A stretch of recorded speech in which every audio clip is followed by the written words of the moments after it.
কেমন আছি আমি নিজেও জানি না, কিন্তু হ্যাঁ, বাইচে আছি এখনো। আমার বউর প্রতি আমার এই বিশ্বাসটা আছে, যদি আমি মৃত্যুর শেষ প্রান্তে চলে যাই, আমার বউ আমার পাশে থাকবে, কারণ সে যে আমাকে সত্যিকারের ভালোবাসে। যদি মারা যায়, আমার কাফনটা সরিয়ে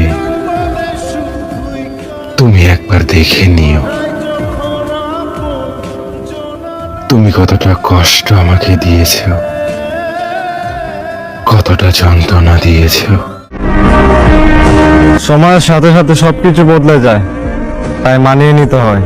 জীবন কারোর জন্য থেমে থাকে না ভাই, তাই দিন শেষে আমার একাই থাকতে হয়। টাকার কোনো মূল্য নেই, টাকা শুধু চাহিদা মিটায়। সব সুখ যদি টাকা দিয়ে কেনা যেত, তাহলে ভালোবাসাও দোকানে বিক্রি হতো। ভাই আমার শখের পুরুষ, আমি তো তোমার টাকা পয়সা চাইনি, আমি তো চেয়েছিলাম শূন্য পকেটে থাকতে। কই তুমি তো আমায় রাখোনি। এই সেই জায়গা, 18 বছর না হওয়া ছেলেদের এখান থেকে বন্ধ হয়ে যায় জীবনের চাকা।